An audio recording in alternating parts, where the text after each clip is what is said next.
My question is, do I have to believe in God in order to lead a spiritual life?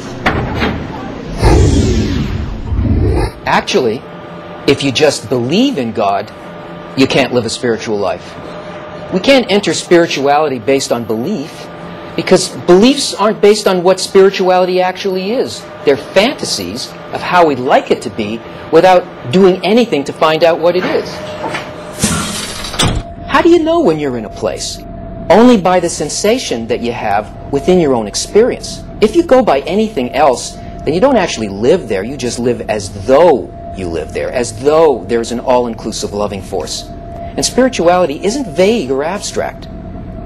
Just believing calms us down. It makes us not try to attain, taste, perceive, and enter it. A believer can say, "No, it's okay. The thing I want is out there somewhere." Have you ever noticed how unsatisfying that is when you desperately want something? You hear spiritual applied to just about anything and everything. The word has become synonymous with vague and abstract. How can you go somewhere when you don't know what or where it is? You need a definition. And that's one of the greatest gifts of Kabbalah. The Kabbalistic sages tell us that spirituality is what creates, influences, and cares for every aspect of life. That's why it's called the attribute of bestowal. And they tell us that in order to know it, we have to become like it internally, and then we can enter it. But don't take their word for it. Everything has got to be tested and confirmed.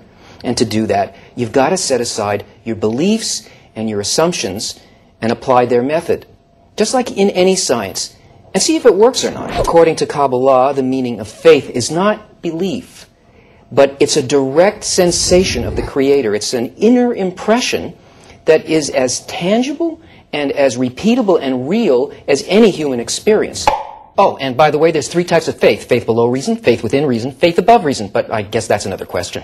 And those who have attained the levels of perception that are laid out in the structure of the worlds, the higher states, all of the things that are described in Kabbalah, they experience the same general impression. Just like a scientist using some procedure can perform an experiment and get the intended results. Or like everybody on the street map of New York, as long as they know how to read it, are going to see the same places. So faith means to really feel and to really see it in everything that surrounds us. Well, I hope that answered your question. If you check the links up here, you can find out a lot more information about it.